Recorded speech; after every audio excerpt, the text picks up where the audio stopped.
Conversando sobre filosofia, política e artes, tecemos o cotidiano, transmitimos realidades. Olá, este é o programa Realidades. Meu nome é Bárbara Bastos, professora de administração da UFPE, e hoje conversaremos com os integrantes da banda Mombojó, Missionário José e Marcelo Machado. Sejam bem-vindos. Opa, muito Bárbara. grato aí pelo convite, viu, Bárbara? Valeu. Missionário José, vocês já conhecem, que faz parte do nosso programa, da nossa equipe. Normalmente a gente chama de Zé Guilherme, né? Zé Guilherme também, conhecido como Zé Guilherme. Você que está na região metropolitana do Recife pode nos acompanhar pela 99.9 Universitária FM, também disponível para outras cidades, pelo site radio.ntvru.ufpe.br ou ainda nos melhores agregadores de podcast. A banda Mombojó é uma banda pernambucana que vai completar 20 anos do seu primeiro álbum e que está com o último álbum que foi lançado, Carne de Caju, que é a primeira vez que eles fazem um álbum de versões de Alceu Valença, né? E é o show que está rodando pelo Brasil atualmente. Pessoal, eu queria pedir para a gente começar, vocês contando para a gente a história do nome da banda. Como é que surgiu o nome Mombojó? Bem, acho que eu posso falar um pouco melhor, né? Já que veio da cabeça do meu irmão. Na época, eu acho que era 2001, por aí. 2001, quando a gente surgiu. A ideia de... Existia essa... A gente fez umas pautas com vários nomes ali, vários nomes bem malucos assim. Mas existia essa vontade de pôr um nome que não existia, né? Hoje em dia é o que significasse o algoritmo Mombojó, né? Que as pessoas fossem no Google e botassem Mombojó, só ia existir coisas relacionadas a nós mesmos, né? E aí Mombojó saiu da cabeça de Vicente, nosso baterista, né? Eu acho que ele tinha uns 14 anos de idade. E na época ainda era Mombojó Ragajá, né? Era um nome composto também sem nenhuma... Né, sem nenhum significado na época. E aí, com o tempo, né, logicamente, a gente, né, cortou aí, virou só Mombojó. E a ideia era essa mesmo, era tipo... que o significado desse nome fosse sendo ampliado com a nossa estrada, né? E é o que aconteceu, né? Estamos aí há 23 anos, então Mombojó hoje em dia não significa muita coisa, né? A ideia é essa. E Mombojó, né? Assim, as pessoas sempre perguntam assim, tipo, o que quer dizer Mombojó? Mombojó quer dizer Mombojó, não quer dizer outra coisa, não é a águia oculta que sai por trás da montanha na neblina, não, é Mombojó, não tem... Mas pode ser a águia oculta. Então, você pode atribuir um sentido, né? Você pode criar uma coisa assim tal, mas não tem uma coisa de, não, foi um mestre indiano que falou essa palavra um dia, não, né? E vai muito na lógica por exemplo, do Nada de Novo, né? Nosso primeiro disco, que é também um sarcasmozinho, porque é um disco super diferente, assim, mas que o nome é Nada de Novo, assim, mas o disco é todo meio novo, assim, né? Que vem na lógica do Mangue Beat, de não fazer algo igual ao que já veio, né? Então o Mombojó veio nessa frente aí, né? Para não significar nada mesmo, assim. Eu sei que Zé entrou na banda um pouco depois, né? Mas Marcelo está desde o início, né? Desde o início, sim. Vocês desde o começo pensaram em fazer música autoral? Ou houve outras ideias no começo? Como foi que surgiu, assim? Quando a banda se formou, qual era a ideia de vocês? Sim, sempre fazer música autoral. Na verdade, a banda já veio, né, de fragmentos da Play Damião, que era uma outra banda que a gente tinha em 98, se eu não me engano, que já fazia músicas autorais, né, bem assim, na cartilha Mangue Beat mesmo, né? Tipo, de estar propondo algo novo, sendo que no Play Damião a gente, sei lá, era um grupo muito grande e meio, né, a gente não conseguiu achar a nossa conexão, as músicas eram muito malucas assim e tal. Então a gente, né, terminou acabando e eu, Chiquinho e Felipe fundamos a Samba Estéreo, que já era o germinado do Mombojó, né? Que aí já tinha uma pegada mais... Até algumas músicas, se eu não me engano, umas 2 músicas do Mombojó já foram né? Já foram evoluções de músicas da Play Damião e da Samba Estéreo. E aí em 2001, a gente eu, Felipe, Chiquinho, convidamos, né, junto com Marcelo Campelo, o Rafa e Samuel, fundamos a Mombojó. O primeiro ensaio foi dia 1º de abril de 2001. Pronto. Uma data icônica. E aí, assim, E Lobão, que era nosso baterista. Eu tinha esquecido, que foi, assim, ele saiu na sequência e já entrou Vicente. Então, assim, ele tá bem... Porque ele era tão novo, assim, que eu acho que ele nem podia estar muito no movimento com a gente, né? No caso do Vicente, ele tinha... Nossa, ele tinha 13, 12 anos. Em 2001, ele teria 14, fez 15 em 2001. Pelas contas aqui. 2000, mas isso a gente fala um pouquinho antes, Sim, né? Assim, sim, ainda. Sim. Então ele devia ter os seus 13 ali. Enfim, tem até histórias bem legais, assim, de a gente tocando no Abril pro Rock, minha mãe tendo, né? Somos irmãos, eu e o Vicente. Uhum. E nossa mãe tendo que assinar até lá pro Recanto. Autorização. Autorização, ó, ele não vai na aula hoje porque ele tocou no Abril pro Rock ontem. Eita, Na época o Abril pro Rock era, né? Sim. Aquele festival que parava tudo. Uhum. Então foi sempre autoral, né? Sempre autoral e, assim, tentando sempre sugerir algo novo dentro do autoral, né? Quem conhece o Mombojó vê que um disco é completamente diferente do outro.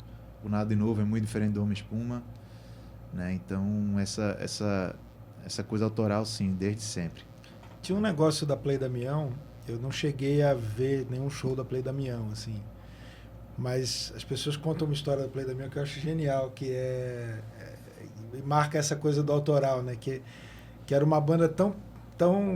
Essa bandeira do autoral era tão forte que vocês tocavam uma cover no show com um radinho, né? Tinha um negócio de tocar... Não lembro de quem era a cover, mas agora a gente vai tocar, sei lá, uma música do Raimundos. E aí botava um sonzinho no palco, assim, botava um microfone, botava no CD para tocar, sei lá. Não, era... Era coisa... Era se recusar mesmo a tocar. Na época, assim, falando aqui do meu posto de ancião, né, da banda, apesar de ser o membro mais novo, né, existia aqui em Recife, culturalmente, existia uma cisão muito grande dessa relação entre bandas que tocavam repertório autoral e bandas que tocavam cover. Sim. Né? É uma coisa que era muito discutida, assim, né? Esse final dos anos 90 e começo dos anos 2000, tinha um circuito de bares, de casas de show, que as bandas que tocavam muito nesses lugares eram bandas que tocavam cover, né? Inclusive de amigos nossos, pessoas queridas desde a época, que depois também se tornaram grandes amigos e tal. Mas era aquela época que tinha o Pulso 100, a Bagaceira, que eram bandas que lembro demais disso. Dominavam esses espaços tocando cover. Sim. E a gente que tocava, não tocava na Play Damião, mas tocava em outra banda na época, o Supersonics. E a gente tinha um trabalho desgraçado para conseguir tocar nos lugares, assim, porque era tudo muito... Os lugares que já tinham uma estrutura melhor, já estavam mais organizados, eram lugares que priorizavam essas bandas que tocavam cover. Uhum. E as bandas autorais tocavam mais nos festivais, que eram mais fechados para essas bandas que tocavam cover. Ou na soparia, né? Ou na soparia, né? Na guerra total da soparia, que deixou muitas saudades. Mas tinha essa coisa, meio... Os festivais não deixavam tocar a banda que tocava cover, e os bares não deixavam tocar a banda que tocava autoral. Exatamente. Né? Então, e era uma questão de discussão, assim, tinha né? Naquela época não tinha rede social, então a rede social era meio jornal, rádio, assim. Mas tinha alguma discussão, assim, era uma questão bem inflamada. E parece que o público também, né, tinha suas preferências. Tinha quem, eu gosto de banda internacional, eu quero ver cover. Ou Isso. Gosto de ver novidade e gosto de ir para abrir pro rock. Eu lembro que eram meio que duas tribos, assim. Zé, você estava na produção do primeiro disco, não foi? Da Mombojó? Estive lá.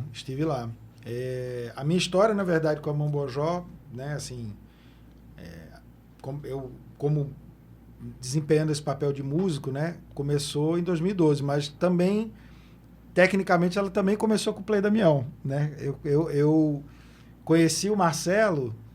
Nossa. O Luciano Meira, né, que foi o primeiro empresário da Mombojó e tal, ele entrou em contato comigo ainda na época do Play Damião para fazer uma assessoria para o Marcelo de um pedal, que ele tinha comprado, uma pedaleira digital e tal, não sei o quê. E eu era uma pessoa, na época, já meio associada com essa coisa de tecnologia musical. E aí eu conheci eles assim, caí meio de paraquedas. Fui lá na casa de Cris, eu lembro de Vicente bem molequinho, assim, adolescente e tal, né? Cabelo colorido. Eu acho que eu tinha uns 12 anos, né? Que tu me dava aula de pedaleira. Aula de pedal. E aí eu tive esse contato. Aí, esse processo de transformação, eu não estava aqui. Foi num período que eu não estava morando em Recife, né? Então, quando eu voltei a morar em Recife, em 2002, já tinha Mombojó. Mombojó era banda nova, era uma banda que tinha, né? E aí é que eu entendi que o Mombojó era aquela galera do Play Damião, né? Por também coincidência total. Eu tinha conhecido o Samuel numa outra banda que ele teve antes, Noia. Né? O Noia, né? E, enfim, outro caminho totalmente diferente, assim, mas tinha conhecido o Samuel no Noia. E aí falei, pô, juntou, né? Aquela galera lá do Marcelo e tal, né? Com aquele menino do Noia e tal, e aí conheci ali. E aí, na época, eu trabalhava como técnico, eu era técnico, uma espécie de técnico residente do Fábrica, o Fábrica Studios, né? Um estúdio que, estrutura lá que tem até hoje, lá na Várzea e tal, o pessoal produz muita coisa. E eu era uma espécie de técnico residente. E o disco ia ser produzido, foi produzido, né? Uma parte do disco ia ser produzido pelo Léo D e o William, que na época era um duo muito ativo nessa coisa de produção de discos e tal, né? E a outra parte ia ser pelo Igor Medeiros. E aí eu não lembro exatamente o que foi que aconteceu. Teve algumas coisas, né? O Léo e o William passaram um tempo morando fora, também voltaram e tal, não sei o quê. Eu sei que aí eles escolheram no Fábrica gravar todas as bases, né? Aquele momento que a banda tá toda junta, tocando junto e tal. E aí depois cada time de produção levar as suas músicas para terminar em outros lugares, né? E aí eu fui o técnico dessas sessões. Foram uns 3 ou 4 dias de muita chuva ali em 2003, né? 2003, não, 2002, talvez 2004 já, não sei. Não, acho 2004 que a gente lançou, né? Lançou no começo, né? Foi 2003, foi 2003. 2003. E que a gente passou lá no Fábrica gravando isso, né? E tem uma história memorável do primeiro dia que estava caindo uma chuva dessas que caem nessa época do ano, né? Agora. E na época, hoje em dia, se você chegar lá no Fábrica, as pessoas veem que tem um canal que passa na frente do estúdio, assim, né? Um canal de passar água mesmo, né? De chuva, assim. Só que na época não tinha. E quando chovia, virava um rio à frente do estúdio. E a gente chegou para gravar, a gente foi junto, acho que eu peguei carona com o pessoal, e tava esse rio, estava, né? E aí o pessoal teve que trazer um trator. Nossa, pra entrar a gente levou foi entrando com os equipamentos em cima do trator e tal. Já começou com uma aventura. Foi. Sempre foi assim, né? O Léo tinha sofrido um acidente há pouco tempo, ele estava de cadeira de rodas, estava se recuperando. Tem uma coisa a gente assim, tinha que levar o Léo para cima e para baixo da escada, né? Acessibilidade no braço, assim. Coletividade. Nossa, foi uma grande operação. Foi uma operação de guerra para gravar. Pessoal, a gente está chegando no fim do primeiro bloco. Eu pensei a gente ouvir uma música desse primeiro disco. Vocês querem escolher uma para tocar? Poxa, deixa-se acreditar. Pode ser. Que é um grande sucesso até hoje. Para ser assim, para detonar logo. Então vamos lá. Daqui a pouco a gente está de volta.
envelhecer não tema, esse é o reino da alegria.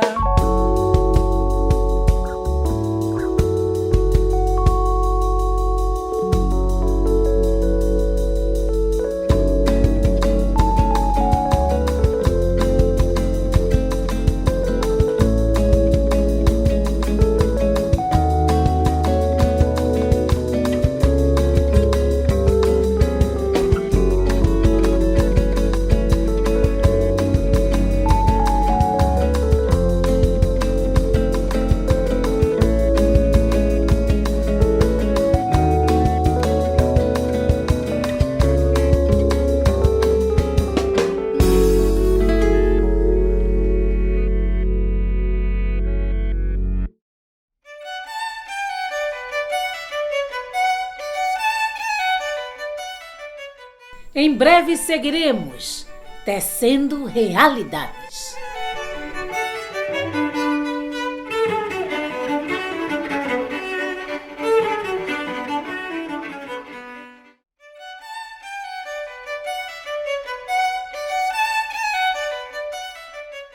Estamos de volta, apresentando Realidades.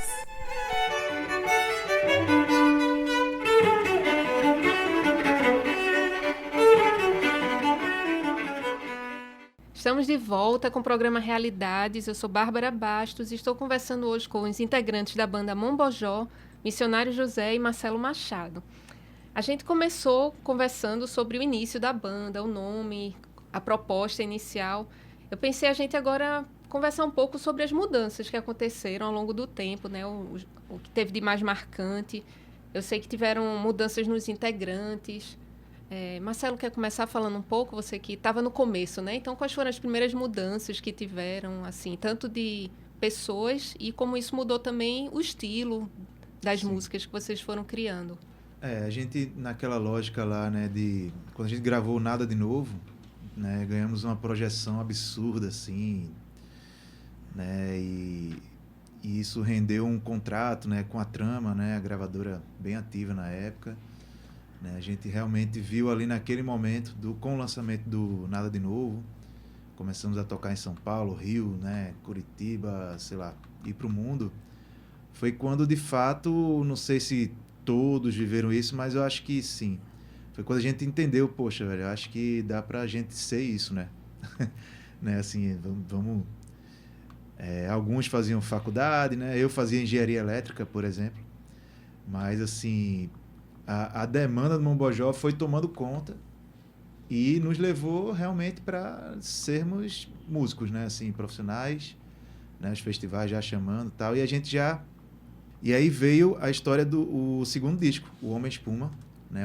A gente foi contratado pela Trama e tivemos aí, acho que foram 20 dias no estúdio da Trama. Não, 20 dias não, desculpa, 2 meses. Lá no estúdio da Trama para gravar. Foi até meio relâmpago, assim, né? Aquela coisa, ó, liberaram 2 meses, então vamos nessa. Né? E a gente teve a oportunidade de ficar lá em São Paulo gravando, um monte de menino lá hospedado num flat, gravando todo dia. Foi muito legal. E é um disco muito acima de qualquer outra coisa, profissional, assim, aquele estúdio, quem teve a oportunidade de conhecer o estúdio da Trama, muito grande, né? Muito equipamento. Né, a gente teve Daniel Ganjamin e Lúcio Maia produzindo, né, e orçamentos, assessoria de imprensa, né? Então a gente foi realmente alavancado assim para um outro esquema. A gente já estava até vendo casa para morar em São Paulo, né? Isso era 2005, né? 2006 foi lançado o disco. Isso assim. Tipo, vamos para São Paulo, né? Tipo, o lugar que rola mesmo. A gente já estava fazendo, né, shows em 2007 com o Los Hermanos, né? Entrando num esquema empresarial muito, muito legal, assim, fazendo Manaus, Uberlândia, Recife, já aquela Rodando coisa, Brasil. assim, meio... E aí a primeira grande, né, sei lá, loucura, né, que aconteceu foi aí nisso, em 2007... O Rafa, nosso flautista, trompetista, multi-instrumentista, faleceu, né? Com 24 anos de idade, se eu não me engano. E aí foi aquela porrada, assim, né? Acho que é a primeira grande mudança significativa, né? Foi essa, assim, tipo, putz, deu, né, bateu forte, Morte é Fogo, né? Foi depois de gravar o segundo disco? Foi. Já em circulação do Homem Espuma, né? Sim. Que é um disco completamente diferente do Nada de Novo, com novos instrumentos, inclusive Rafa e Marcelo Campelo representavam assim um núcleo de multi-instrumento assim, né, pra gente, né? Tinha aí violão, no primeiro disco tinha a escaleta, flauta, violão, cavaquinho. No Homem Espuma já entraram com os metais também, né, trombone e trompete, além desses outros, né? Então a morte do Rafa realmente já deu uma quebra emocional, artística, né? A gente era muito novo, né? E a gente simplesmente engoliu e seguimos, né? Assim como deu, né? Um momento depois, Marcelo Campelo saiu da banda porque eles eram muito próximos e, enfim, eles não conseguiram, né? Não conseguimos permanecer. E aí se formalizou essa estrutura do Mombojó de cinco pessoas, e esses 5 instrumentos, mais ou menos, são 2 guitarras, né, baixo, bateria, teclado, sampler, se formou aí, né, depois da partida do Rafa. E aí veio o álbum Amigo do Tempo, né, que foi realmente a nossa reestruturação. Eu não sei se Zé, não sei se tu chegou a gravar alguma coisa com a gente nesse disco, Zé, não, né? Eu comecei a gravar, na verdade, o primeiro disco que eu gravei foi já o Alexandre. Já o Alexandre, né? Não, mas em estúdio, como técnico, não, né? Não, porque o Amigo do Tempo foi aquele esquema de Aldeia, né? Vocês gravaram com o Homero lá em Aldeia e tal, não cheguei a... Teve alguma coisa na época que eu fiz de edição, mas eu não sei se foi de disco, se foi de coisa de ao vivo, enfim... Eu lembro desse momento do Amigo do Tempo, dessa gestação, né? Assim, tem coisas, inclusive, entre a União e a Saudade, tem umas gravações do Rafa que sobraram, né? Tem uma flauta, uma coisa, um violão, né? Tem. De coisa do Rafa que estava gravado, que foi usado, mas eu não cheguei a gravar. Assim, foi até uma época, justamente, acho que vocês estavam ainda aqui, eu já tinha ido morar em São Paulo. Então tinha até uma certa distância, assim, né? Tipo, antes disso, a gente até estava mais próximo, nesse momento estava um pouco mais distante. Mas eu lembro de uma vez que a gente foi na casa de Homero, quando o disco ficou pronto. Ali na Agamenon, ali na casa de Pancho, né? Que era o pai de Homero. Dos pais dele, da mãe. E a gente teve uma audição, assim, que a gente ficou ouvindo ali na rua, ficou tomando cerveja e ouvindo o disco ali. Né? E foi um disco muito bonito, né? Esse Amigo do Tempo foi justamente por isso, assim. Foi o disco de... Acho que a gente já estava em São Paulo. Acho que foi nesse processo. 2008, a gente terminou indo para São Paulo, a banda toda, né? E em 2010 a gente lançou o Amigo do Tempo. Então foi esse processo. A gente gravou em vários estúdios. A gente teve muitos amigos, né? Inclusive o próprio Tempo, né? Porque foi um hiato bem grande, 2006 até 2010. Né? Que foi realmente o Tempo sendo amigo para a gente se reorganizar, né? Então a gente gravou em muitos estúdios diferentes, acho que foram uns 10 estúdios diferentes, assim, grande parte em Aldeia, e teve muita coisa no estúdio da Trama, em São Paulo, e vários outros que eu não vou nem saber, tá tudo na ficha técnica. E muitas pessoas, né? Muitos amigos mesmo, Júnior Black, né? Um grande parceiro nesse disco, o próprio Homero Basílio, que é grande parceiro também, China, muita gente, não vou... E aí foi um disco bem legal, nos recolocou aí, né, com parcerias também visuais dos clipes mais legais que a gente tem, né, o Papapá e Antimonotonia, que são aqueles clipes que furaram a bolha, foram parar lá no VMB, né, da MTV e tal, e nos reposicionaram, né, aí no cenário.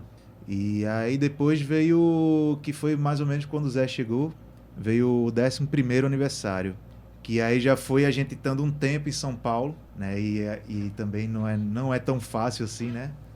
Os tempos mudando ali, 2010, então fazendo bastante show, mas tendo que permanecer visível, né? Essa coisa das redes foi começando bastante assim, né? E acho que em 2013 a gente começou a gravar um disco que era de 10 anos da banda, que era para ser lançado em 2020 e 2011. 11, é. Mas aí o processo demorou tanto que virou 11º aniversário. Foi 2012. Aí a gente lançou em 2012, circulou em 2013, mas é um disco de regravações das nossas próprias músicas, né? Já foi na urgência de ter algo novo, assim, né? Foi um disco gravado todo no estúdio da Trama, meio pauleira ali, rápido.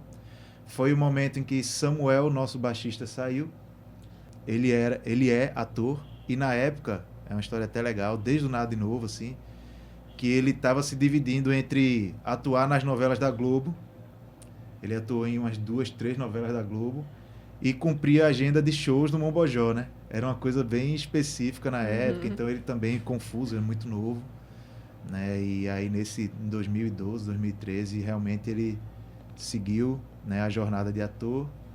E foi quando a gente teve um período entre safra, acho que eu cheguei a gravar baixo, eu, Felipe, Dengue, da Nação Zumbi, fez vários shows com a gente. Sim. Né, enquanto a gente estava sem baixista. E aí em 2012, tu chegou e ficou. Teve a fase de São André também. André Édipo também, grande músico, amigo, segurou aí e pronto. Aí Zé chegou e aí começou mais uma fase que a gente realmente voltou pro autoral de novo. Né, vamos fazer, pronto. Fechamos de novo aqui uma estrutura e seguimos para fazer o Alexandre. Sim. Né, que foi o disco que a gente lançou em 2014. 2014? 2014, já tá fazendo 10 anos. Tu chegou a gravar tudo já tudo ali? Não, tem coisa no Alexandre. Tem uma música que Dengue gravou. Dengue gravou. Cuidado do Perigo. Tem música que acho que você e o Felipe gravaram. Acho que Rebuliço, acho que é Felipe que gravou o baixo e tal. Um disco bem experimental, músicas, né? Na verdade. Mas já gravei muita coisa, assim. E foi um disco que aí veio a coisa mais maluca de todas. Que nisso tudo, a grande referência do Mombojó, desde quando começou a tomar a cara do Mombojó, Samba Estéreo lá, aquela coisa 2000, foi a banda Stereolab. Né, que chegou até através de Cecília, a irmã de Rafa. Sim.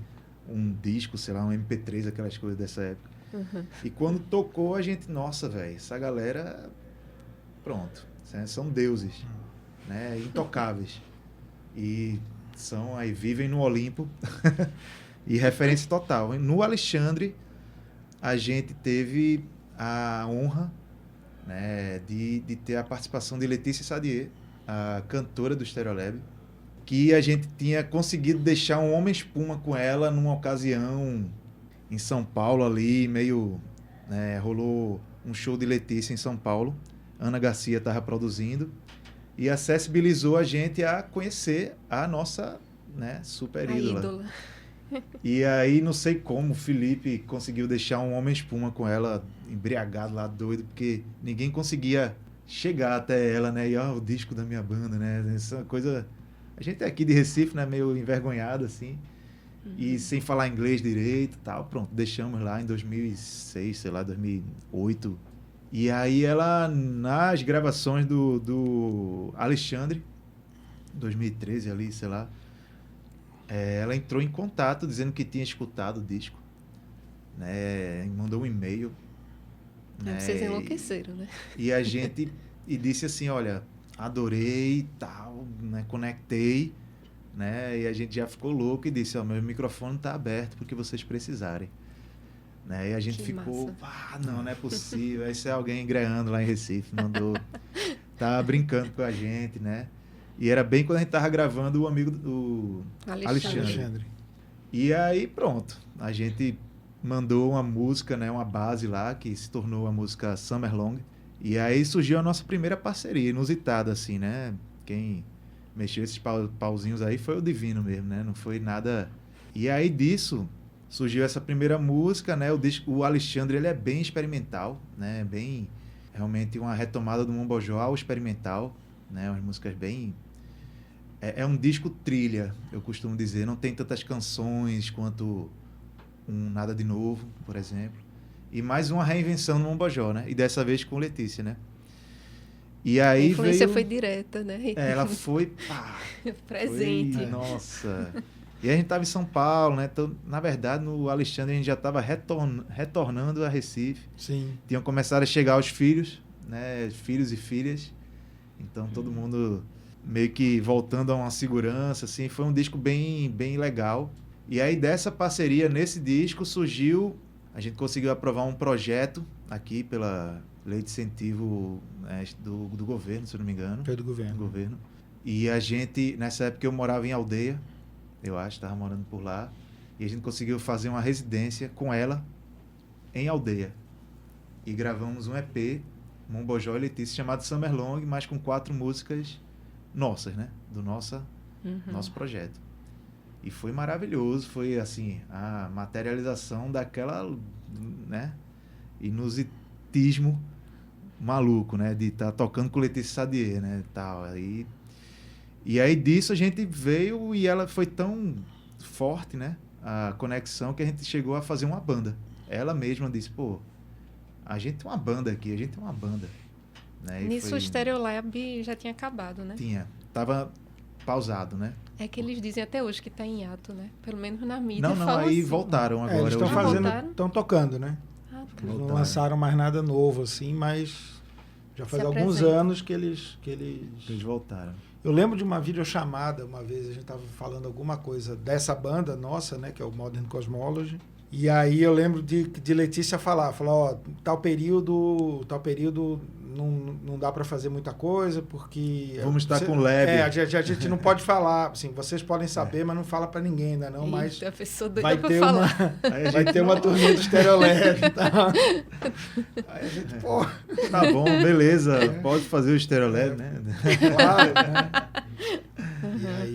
E aí tem acontecido, tem rolado isso, né? Entendi. É, inclusive esse encontro com Letícia gerou muitas coisas para um fã. Eu me lembro, fui eu e ela e minha filha para Maracaípe. Sim. Lembra quem foi fazer uma sessão de fotos lá? Saiu da residência, foi para Maracaípe. Fui eu e ela conversando e ela falando coisas muito profundas e íntimas do Stereolab, né? Uhum. Sim, nossa, velho. Imagina. Pô, velho. E aí, vamos ouvir alguma música desse projeto com ela? Pronto, isso, do Modern Cosmology. A gente vai ouvir, então, What Will You Grow Now, que é a faixa título do nosso primeiro disco como banda. Né? Exatamente. Que essa música, nossa história é muito louca, velho. Essa música foi gravada num barco, no Rio Capibaribe. Né? A gente tava montado lá, fazendo a trilha sonora para um filme da minha mãe, que é artista visual, Cristina Machado, a minha mãe de Vicente. Ela né, estava concebendo ali uma obra em que ela leva ela mesma. Enfim, eu tenho um clipe disso. O clipe dessa música, What Will You Grow Now, é sobre essa obra. Mas, quando a gente estava gravando isso, era uma trilha para um filme da minha mãe sobre essa obra, né? E terminou que essas gravações ficaram muito legais, né? Terminou que a gente fez alguma coisa ali que fluiu no barco, sendo captado por Moab Filho, que é um grande amigo e engenheiro de som, de som direto, né? Trabalha com cinema. Foi da Play Damião, né? Foi da Play Damião. Tem a empresa Comota, que faz o som direto junto com Pedrinho Moreira, que é irmão de Chiquinho. Enfim, é família, né? Sempre. Moab estava captando, a gente se montou num barco pequeno desses, né? E saiu fazendo som livre pelo Capibaribe, do Marco Zero até o Poço da Panela, concebendo o som para a trilha do filme. E aí terminou que uma dessas músicas virou What Will You Grow Now, com Letícia, no Modern Cosmology, e o clipe virou as imagens do que seria o filme. Enfim, deu bom, né? Inclusive o discurso, todo o conceito que Letícia trouxe para a música também sincronizou. E é a música que a gente vai escutar, tem clipe aí, tem tudo. É uma banda que a gente infelizmente não conseguiu ainda circular muito, mas tem uma grande euforia, né, Zé? Quando a gente lançou esse disco, a gente deu entrevistas para rádio, sei lá, da Califórnia. A gente deu algumas entrevistas internacionais aí. Revista Uncut. E a euforia tanto do jornalista quanto da nossa, assim, pô, a gente não vê a hora, esse projeto é orgânico, né, agroecológico, porque já tem 7 anos que a gente faz coisas e adora e não consegue realizar, né, então ele existe porque a gente adora existir, né, só simplesmente, né, e é isso aí. Então vamos ouvir, daqui a pouco a gente tá de volta.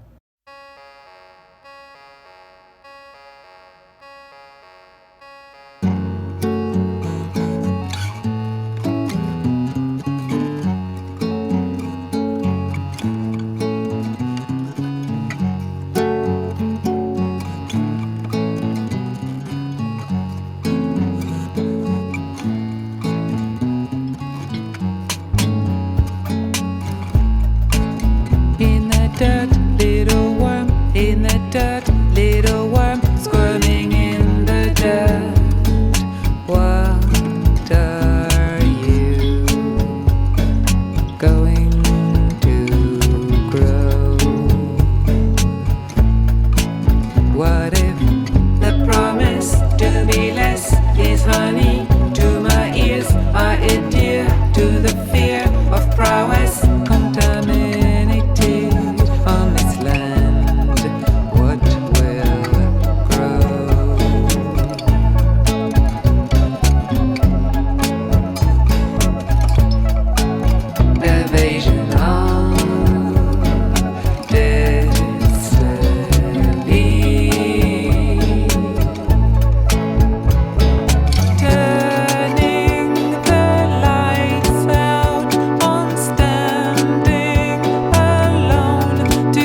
Em breve seguiremos tecendo realidades.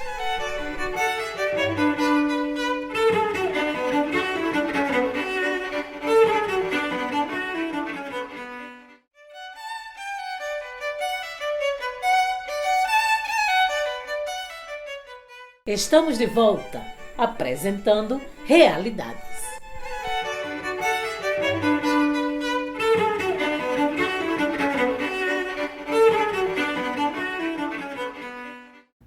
Olá, estamos de volta com o programa Realidades. Meu nome é Bárbara Bastos, estou conversando com o missionário José e Marcelo Machado, da banda Mombojó. Gostaria agora, nesse terceiro bloco, da gente falar um pouco dessa última fase, né, da banda. Então, a gente conversou até a produção do disco com Letícia Sadier, da Stereolab. A gente ouviu a música What Will Grow Now. E o que é que veio depois, né? Então, até os dias atuais. Bom, aí depois disso, a gente começou, em 2018, a gente começou um processo de produzir e lançar um disco em compactos, né, em singles, versões, eram músicas que a gente ia lançando mês a mês. A gente lançou, foi setembro de 2018, a gente lançou uma música chamada Ontem Quis. Foi Ontem Quis, né? A primeira, acho que foi. E a ideia era a gente lançar uma música por mês até completar um disco, né? E isso já era em streaming? Já era direto para streaming, Que aí teve toda essa mudança, né? Sim. Na forma de produzir para o mercado. Cenário, né? Já era outro cenário, outra história, e já a gente lidando também com essa realidade pós-rede social, assim, de como se manter presente e, se possível, relevante nesse contexto, né? De muita novidade, muita coisa, assim, tal. E aí a gente começou a fazer isso. A gente fez uma pausa em outubro, por causa daquelas nefastas eleições ali que estavam mobilizando muito, né, toda a história, né, enfim. E voltamos em novembro de 2018 e fomos lançando. Né, fomos lançando isso. Singles com clipes, né? Então, aí teve aí a gente tem um parceiro, que é o Luan Cardoso, né, que a gente chama carinhosamente de Casinha, porque ele parece o Casagrande, o jogador, só que pequeno, assim. Parece o Daniel Azulay também, mas hoje em dia poucas pessoas lembram quem é o Daniel Azulay. E aí a gente fez com ele um clipe, da banda mesmo. É um clipe até que toca um pouco nessa coisa da banda morar em lugares diferentes e tal. Mostra a gente ensaiando pela internet o clipe, assim. E o Casinha, que é tão maluco ou mais maluco que a gente, ele resolveu fazer o seguinte, falou, vocês vão lançar uma música por mês, eu vou lançar um clipe. E esse clipe vai virar um filme. E no final a gente vai fazer um disco que é a trilha sonora de um filme. Que era uma brincadeira que a gente tinha também, de querer fazer um disco que fosse trilha sonora original do filme e tal. E a gente fez isso. A gente foi lançando, a gente lançou 9 músicas, então acho que pelas contas aí, acho que a gente chegou em agosto de 2019.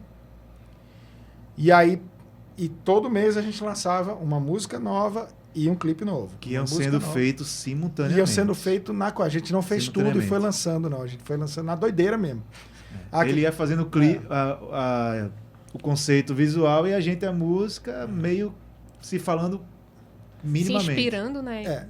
Na produção visual também. Mas aí ele criou uma história, um roteiro de um filme. E aí ele começou a filmar esse filme nos clipes da gente. Certo. Tem inclusive uma música, né, um fato arcano aí, um conhecimento profundo do Mombojó, que é quando a gente lançou, eu não lembro a ordem mais, mas tem uma música desse disco chamada Plano B. O clipe dessa música era para ser o clipe da nossa versão de Cometa Mambembe. Só que a gente não tinha certeza que a gente ia conseguir, a gente não estava com a liberação do Cometa Mambembe em mãos ainda, quando chegou a data de lançar. Então a gente fez uma música em 2 dias, assim, tipo... Plano B. Precisa ser um plano B. Né? E aí, quem inclusive ajudou a gente a viabilizar essa liberação foi uma grande amiga nossa da banda, que é a Rita Vilhena, que é filha do Bernardo Vilhena, né, compositor de Menina Veneno, de várias músicas e tal. E o Bernardo que passou o contato da editora.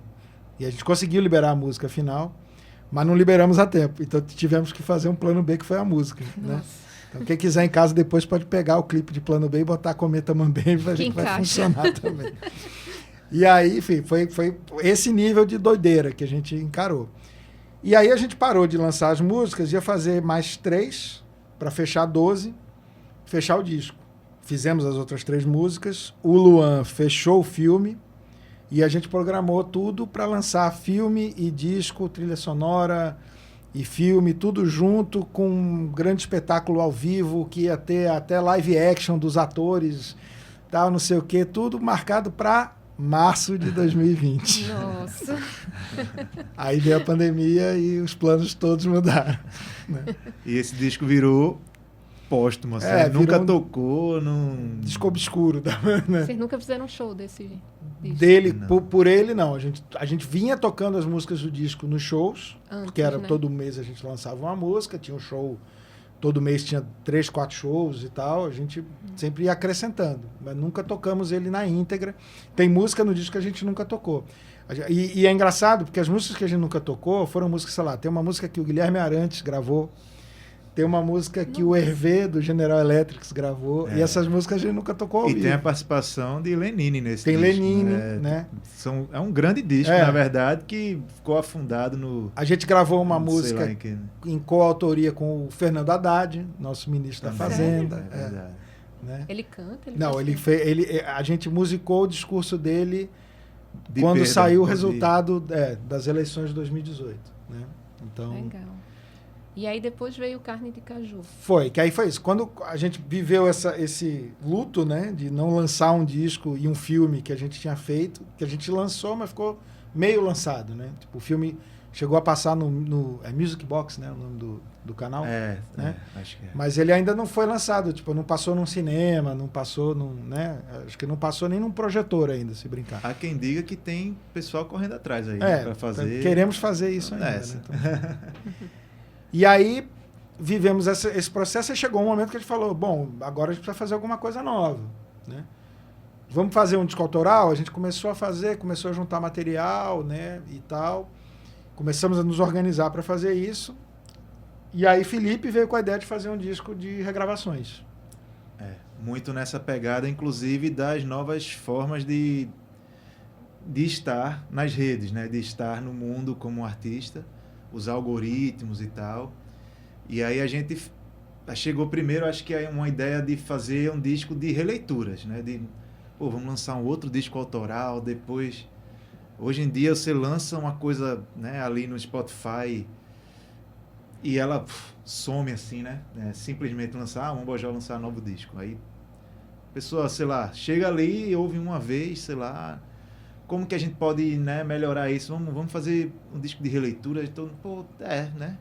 Tipo, tem um monte de gente fazendo isso e conseguindo manter uma agenda, né, legal. Então, sei lá, vamos lá. Quem, né? Quem é que a gente vai... Qual é, né? Quem Mombojó aí vieram alguns nomes, nem me lembro exatamente quem. A gente estava também pensando, tinha um papo que estava rolando na Paralela também, de preparar algum show de algum disco... muitos discos marcantes, né, de 1974, assim, algum disco que estivesse fazendo 50 anos e tal, não sei o quê. Mas aí Felipe veio com essa ideia, um belo dia, aquelas coisas, né, que baixou ali, que a ideia do Alceu Valença, né? Foi. E aí a gente começou a produzir, a gente até já começou a gravar o nosso próximo disco autoral. A gente chegou a gravar bases das músicas, né, para esse disco. E algumas músicas, e ao mesmo tempo a gente entrou e gravou 8 músicas de Alceu, né? E foi engraçado, assim, mais emocionalmente, profundamente, assim, quando ele falou Alceu Valença, né? Aí eu fiz, velho, minha reação, né? É muito, sei lá, né? Primeiro momento, assim, será? Mas aí, no outro dia, assim, Alceu Valença, velho.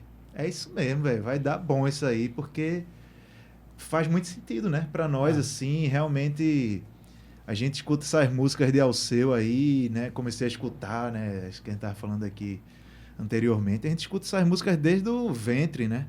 Das nossas mães, assim. Como se fosse trilha sonora de viver em Recife, né? Trilha sonora de viver em Recife, exatamente.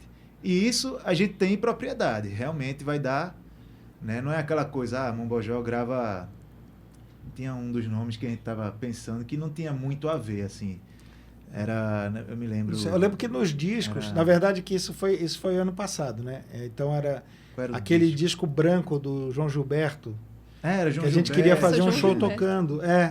Que é um disco muito bom e é um disco que não está no streaming, né? E também, outro fato curioso, esse é o bloco dos fatos curiosos. Né? Quem gravou esse disco do João Gilberto foi a Wendy Carlos, que é muito conhecida porque ela fez a trilha sonora do Laranja Mecânica e fez um disco só de releituras de Bach no sintetizador. E, enfim, esse disco foi gravado num quarto de hotel do João Gilberto em Nova York, ou no estúdio, que era a casa da Wendy Carlos, né, na época. E eu acho que justamente essa associação é uma das coisas que segura dele estar nos streams. É um disco que só tem no YouTube para ouvir, ou se você for comprar uma cópia física, né? Mas tem lá, gravado por W. Carlos e a assistente dela, que eu sempre esqueço o nome, né?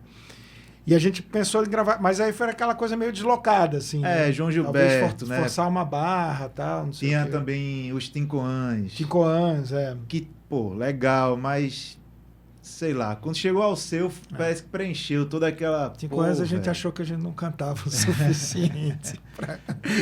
Foi o conceito todo, e ao seu é isso, né, velho? Ele tá trazendo pra gente uma furada de bolha muito especial, assim, né? A gente teve também Tocar no dentro do carnaval possível... foi diferente, eu imagino, né? Sim. Foi, nossa. Porque abre para tocar em outros palcos e não só o do rock, o alternativo. E é muito bom, né, ser amparado pela alcunha de alguém que já construiu ali. Eu costumo dizer que o Mombojó sempre expôs muito a sua carne de caranguejo, né, do Mangue. A gente sempre ficou ali, sempre fez muitas coisas, inclusive com né, o pessoal da Nação, né, Lúcio produziu música nossa, Dengue sempre teve, Pupilo, né, Jorge. A Nação gravou uma música da banda. A Nação gravou uma música nossa, naquele disco lá de regravações, tem uma música que a Nação toca, uma música nossa, né? Qual é a música? Justamente. Versão bem legal. Mas aí, a nossa carne de caju, né, do Mombojó, como que é a nossa carne de caju, né? Que caju é alceu, né? Aquele negócio meio... dá uma adstringente, né? Sei lá. Eu me lembro, eu criança, não conseguia escutar muito Alceu, não. Era muito... Aqueles guitarra de Paulo Rafael, era muito... E era trilha sonora da vida, né? Era uma coisa que você ouvia meio passivamente, involuntariamente. Sim. E teve esse recorte também de pegar uma fase do Alceu que não é exatamente uma fase muito revisitada por artistas, digamos assim, da nossa proximidade, né? Assim, de um modo geral, você tem, sei lá, tem artistas quando revisitam a obra do Alceu, acabam falando assim, né, do nosso, por assim dizer, campo estético, recorte sociocultural, sei lá, do mercado.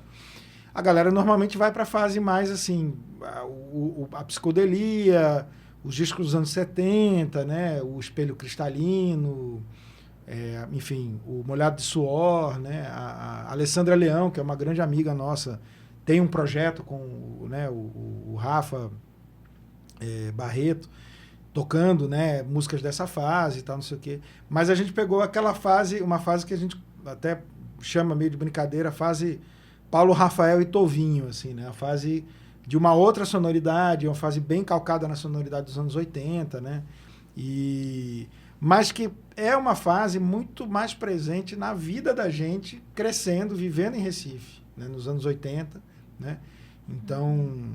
sei lá, eu tenho muito essa imagem indo para a escola no carro da minha mãe ouvindo o Romance da Bela Inês, na época que tocava muito, assim, né? Tipo, tal. Que era música de trabalho na rádio, né? Exatamente. Exato. Né? Lembro de ver o clipe do Estação da Luz, do Fantástico, né? Provavelmente sou o único membro da banda que lembra novela disso. lá com Tomara, né? Essa eu nem me lembro direito. Pedra mas... sobre Pedra, que eu assisti. E também a gente não pegou, assim, a Anunciação, né? O Labelle de Ju... A gente também teve esse filtro de não pegar um mainstream mais atual, né? Também tem isso. Tem essas assim, músicas. né, Para Anunciação é uma Alceu. música muito regravada do Alceu, então não fazia sentido. O que a gente tem a acrescentar com a Anunciação, né? Sei lá, só se fosse gravar em japonês ou cantar com um vocoder, uma coisa muito radicalmente distante, assim, né? Mas... né? Pessoal, a gente está chegando no fim do programa. Queria agradecer vocês terem vindo aqui. E queria que vocês escolhessem uma música para a gente ouvir do Carne de Caju. Pronto. Primeiramente, agradecer também, viu, Bárbara, aqui o programa Realidades. E o convite, né? A gente tá podendo falar da nossa história aqui tão prolongadamente até, né? Vou terminar escolhendo uma música. Aconteceu uma coisa muito legal nesse disco também. Tem relação com a música que eu vou escolher, que é Romance da Bela Inês. Uma música que tá meio que junto com Estação da Luz, né? Sendo os 2 singles mais tocados, assim. Que é uma música que eu escolhi, né? A gente teve esse critério. Cada um escolhe uma música, né? Primeiro ali.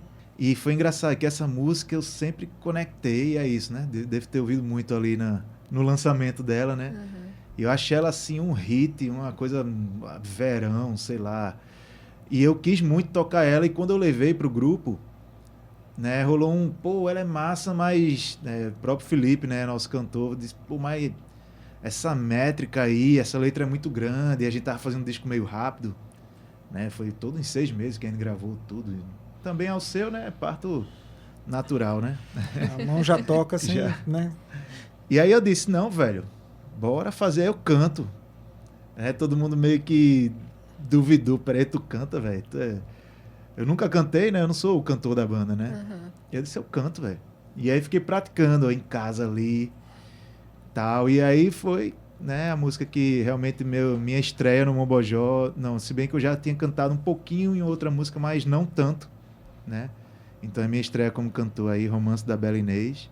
Eu e o Felipe, a gente divide os vocais aí. Eu acho que tem uma música muito legal, assim, muito... É uma das músicas mais... que tá tendo um retorno mais... É o nosso primeiro reggae, sei lá, meio que um reggae. Então reggae, é isso aí. Estrito senso, sim. Né? A gente se permitiu nessa música, então vai ela aí. Romance da Bela Inês. Legal. Este programa foi apresentado por mim, Bárbara, que também elaborei o roteiro.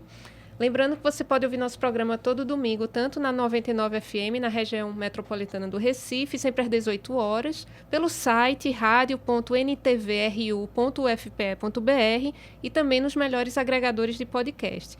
Siga nossa página do Instagram, @RealidadesUFPE, onde você fica sabendo dos temas dos próximos programas, pode entrar em contato com a gente. E nosso e-mail é realidades99.9@ufpe.br. Para você que nos ouviu até aqui, muito obrigada e até o próximo domingo.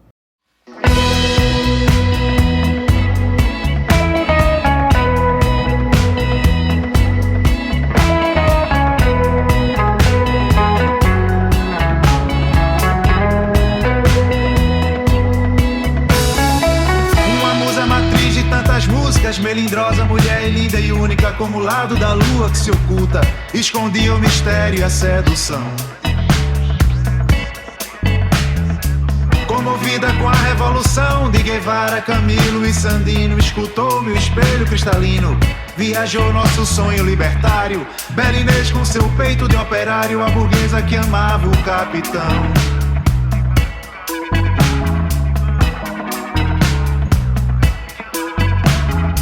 Acontece que a história não tem pressa e o amor se conquista passo a passo. O ciúme é a véspera do fracasso e o fracasso provoca o desamor. Bela Inês teve medo do condor, queimou cartas, lembranças do passado, e nessa guerra de Deus e do diabo, entre fogo cruzado desertou. Bela Inês com seu peito de operário não me esconde seu ar conservador. Mas eu tenho um espelho cristalino que uma baiana me mandou de Maceió. Ele tem uma luz que alumia, ao meio-dia clareia a luz do sol. Mas eu tenho um espelho cristalino que uma baiana me mandou de Maceió. Ele tem uma luz que alumia, ao meio-dia clareia a luz do sol.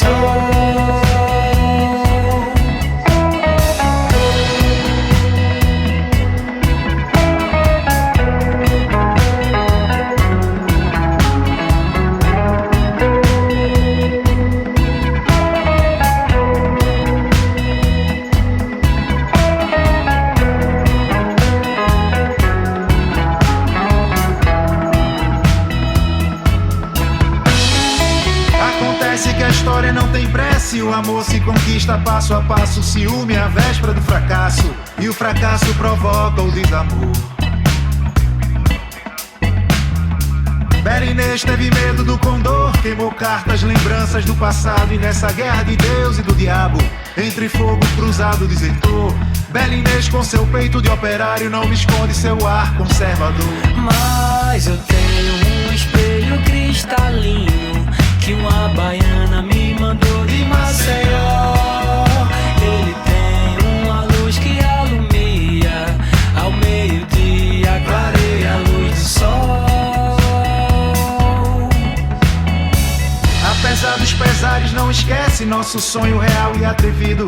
Bela Inês tem o peito dividido entre um porto seguro e o além-mar.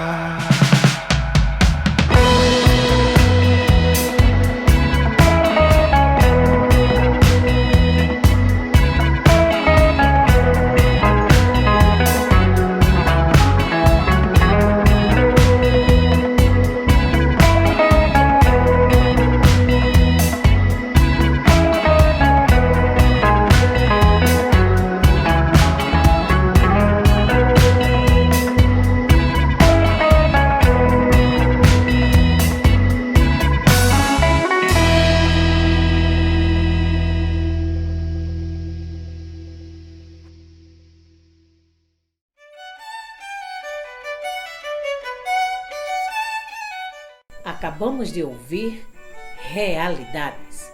Oferecimento Proeste, UFPE.